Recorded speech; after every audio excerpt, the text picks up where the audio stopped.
গত ৩ দিন যাবৎ অ্যালার্জির ওষুধ খাওয়ার কারণে সকালবেলা ঘুম থেকে উঠতে একটু দেরি হয়ে যায়। এই কারণে আমি আমার মুরগি, কবুতর এগুলোকে দেখার কোনো সুযোগ হচ্ছে না। এসে শুধু ওদেরকে খাবার দিয়ে তারপরে আমি দোকানে চলে যাই। কিন্তু আজকে আমি ভাবতেছি যে আজকে ওদেরকে দেখব।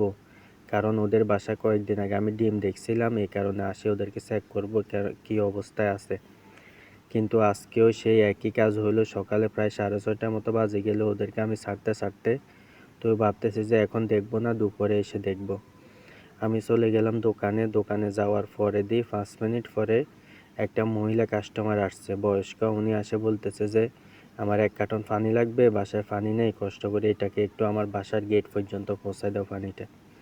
তখন আর কি করব, 1 কার্টন পানি নিয়ে ওনার গেট পর্যন্ত ওখানে রেখে চলে আসলাম দোকানে এসে দেখি খবুজের গাড়ি এসে দাঁড়াই আছে। তো ওনার থেকে খবুজগুলো নিয়ে এগুলো গোছাইতেছিলাম। এই ফাঁকে দিয়ে আমাকে আমার এক পরিচিত মানুষ ফোন দিছে।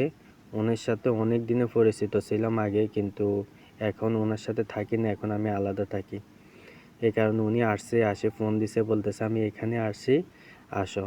তো চলে গেলাম ওনার সাথে দেখা করার জন্য। গিয়ে ওনার সাথে নাস্তা খেয়ে চলে আসলাম দোকানে এসে কাজ করতেছিলাম। এরপরে প্রায় ঘড়ি 11টা বাজছে। আমার সাথে যে আছে ও চলে আসছে।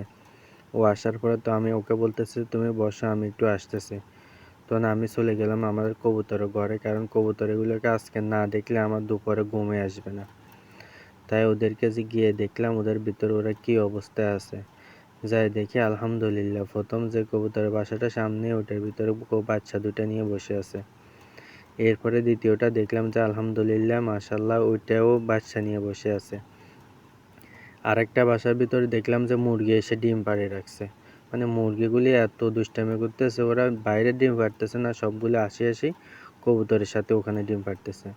যাই হোক, আরেক জোড়া দেখলাম যে কবুতর, ওটাও ডিম নিয়ে বসে আছে। ওটাকে সরাই দেখলাম যে মাশাআল্লাহ ওখানেও কবুতরের বাচ্চা আছে।